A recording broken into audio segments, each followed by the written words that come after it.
Hello and welcome to a new episode of Vedic Spirituality.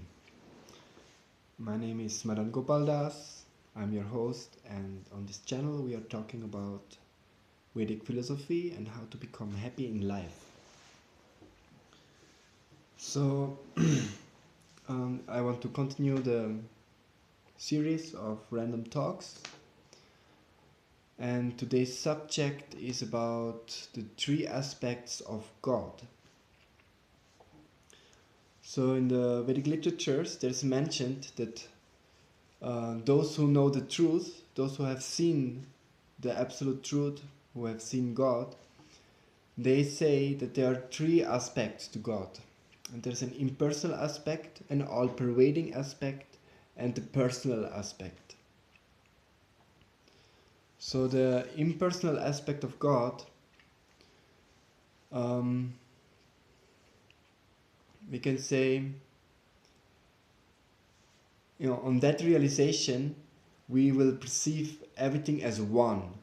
We will see everything as a big energy, as a big light. And we will perceive God as such, as a light, as a power, as the oneness. And on this level, or in this realization, we do not have a clear understanding of a difference between ourselves and God. And spiritualists who aim for this realization, they often say, or they always say, that you are God, that I am God, and so on. So this aspect of God is the impersonal feature of God, and it is called, in Sanskrit, it is called Brahman. That's Brahman. Brahman actually comes from Brihad, means big, huge. And from the Vedic spirituality point of view, it is the effulgence of the personal feature of God. It is like the sun has its ray, which are very bright and blinding, and they're all pervading, they are spread everywhere in our world, we know. Similar, that is the comparison made to this impersonal feature. It is like the light of the sun, it's the bright light. And it is also mentioned that by personal endeavor, like philosophical analyzation and personal practice, we can achieve this realization. And and that is the aim of those who are philosophically inclined. They can come up to this realization, to this Brahman realization, means the realization of the impersonal feature of God. They can perceive this, that everything is one, that everything is eternal, and they will say this world is an illusion and the real reality is this oneness. And liberation means that we give up our material identification and we merge into this oneness. But as we said, that is the first feature of God. And the second one is this all-pervading aspect. This is the form of Paramātmā, the supreme soul. Atman means the soul and Paramātmā means supreme soul. And it is like a pantheistic aspect, understanding of God. Pantheistic means that God is everywhere inside. So you will not, that is those who are preferring Ashtanga Yoga, the eightfold path of yoga, and their aim is this feature of God, this all-pervading feature of God. They will perform Ashtanga Yoga. There is there's an eightfold path. We can talk about this other times. And when they come to Samadhi, they managed to completely withdraw their senses from the outer world and fully concentrate on their self and see in the heart that there is the soul and there is the super soul. And so that means it is like that God, that one Supreme Lord, He manifests Himself in every single atom, in every single living being's heart, in every universe, in every whatever plant, anywhere He's inside. And in the realization of this second stage, the all-pervading Paramātmā feature of God, the spiritualist can perceive that. And he can see God in everything. He can see God in himself, in the heart of others. He can see God in every atom, in everything that happens, everything. He can see God. That is the pantheistic understanding of God. And then the third one is the personal feature. And that in this feature,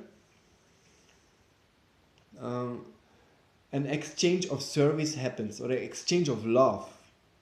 Service is, in a spiritual sense, service means exchange of love. It's not a service in a material sense. Service means is I give you something, you give me something, I serve you, you pay me, or something like that. But in a spiritual sense, service means exchange of love. To make the one you serve, you make him happy, and that is selfless love. That is a service in a spiritual sense.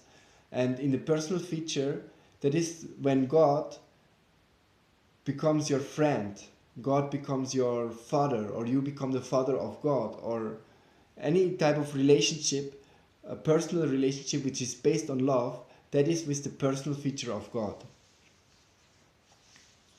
That is especially the feature of Krishna. That feature is called Krishna. The second feature is Bhagavān. Means the name in Sanskrit we usually use is Krishna. Then Paramātmā is the second, the all-pervading feature, and Brahman is the impersonal feature, which is the all-pervading energy, the underlying eternity, so to say. And yeah. And as we said, that the realization of the impersonal feature, the Brahman, is possible by own endeavor, by own philosophical study. But beyond that, you need to be initiated by a spiritual master who is already in a higher realization. I'm sorry. And that you can only have higher realizations than this Brahman realization by being associated by a person who has that realization. You cannot achieve it by your own.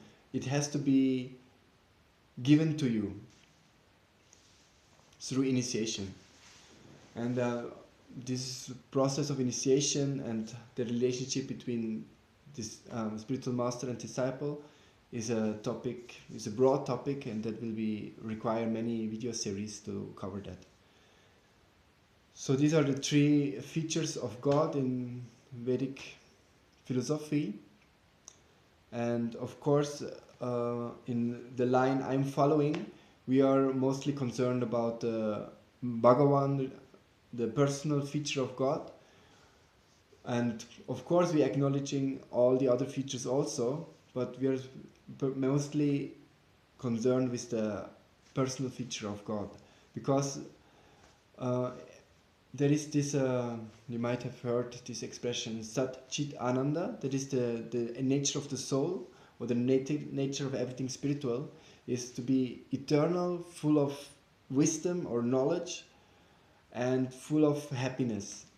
So we can also see that these three aspects of God correlate to these three Satchidananda. In the impersonal aspect, there is actually no wisdom and no knowledge and no happiness, because there's only the Sat aspect. Because if everything is one, and you only see everything as one, you see this oneness, then there is no I who can know you. So that this chit aspect is not possible within the Brahman realization. There is no knowledge, so to say, because everything is one. There is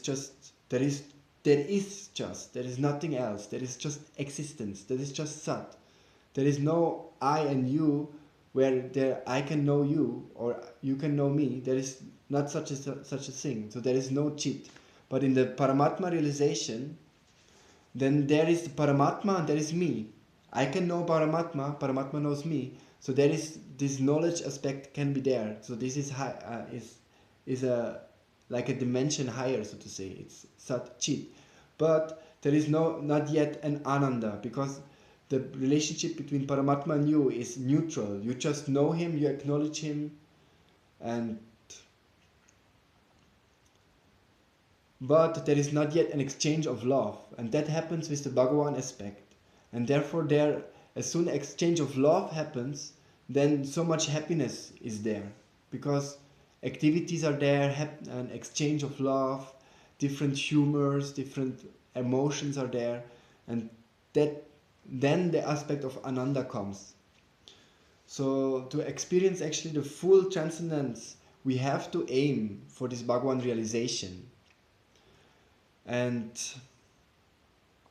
there is no hard feeling actually to anyone who doesn't do that, but it's always recommended by our spiritual masters, because that is the full realization, and there also the full experience of eternity, wisdom and happiness can be experienced.